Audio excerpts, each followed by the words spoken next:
5 আগস্টে সবকিছু এত সহজে যে মানুষটার জন্য হলো তার নাম হলো জেনারেল ওয়াকারুজ্জামান। আপনি মানেন না মানেন, এই মানুষটা জাতিকে আরেকটি ধ্বংসযজ্ঞ থেকে রক্ষা করেছে। সেদিনের হিসাব খুব সহজ ছিল।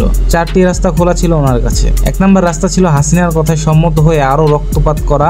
2 নম্বর রাস্তা ছিল সেনা শাসন জারি করে বিক্ষুব্ধ শিক্ষার্থী জনতাকে সেনাবাহিনীর মুখোমুখি দাঁড় করিয়ে দেওয়া। 3 নম্বর রাস্তা ছিল হাসিনাকে গ্রেফতার করে শিক্ষার্থীদের আওয়ামী সন্ত্রাসীদের মুখোমুখি করে দেশকে গৃহযুদ্ধ সৃষ্টি করা এবং পাকাপোক্তভাবে সামরিক আইন জারি করা। 4 নম্বর রাস্তাটা ছিল সবচেয়ে কঠিন।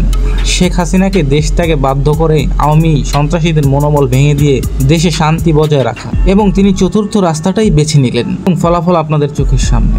চাকরিচ্যুত হওয়া জেনারেলরা অনেকেই জোর করেছিলেন 1 থেকে 2 নম্বরের একটি করতে, এবং এটার কারণেই জাতির উদ্দেশ্যে জেনারেল ওয়াকারুজ্জামানের জাতির উদ্দেশ্যে দেওয়া ভাষণ বারবার পিছাচ্ছিল। বিশেষ করে লেফটেন্যান্ট জেনারেল মুজিবুর রহমান ও মেজর জেনারেল জিয়াউল আহসান এই চাপের মুখ্য নায়ক ছিলেন। আর তাদের সাথে ছিল তৎকালীন NSI মহাপরিচালক, সেনা সদর কোয়ার্টার মাস্টার জেনারেল QMG এবং SSF মহাপরিচালক। কিন্তু কোনো চাপের কাছেই নত না হয়ে সামরিক আইন জারি না করে শান্তি শৃঙ্খলা বজায় রাখার দায়িত্ব নিজের কাঁধে নিলেন এবং বর্তমান সরকারের প্রতি সর্বাত্মক সহযোগিতা দিয়ে যাচ্ছেন।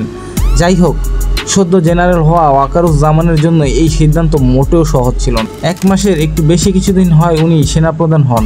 অন্যান্য জেনারেলের সহযোগিতা পাওয়া না পাওয়া আরও একটি মুখ্য বিষয় ছিল যা তিনি পেয়েছেন।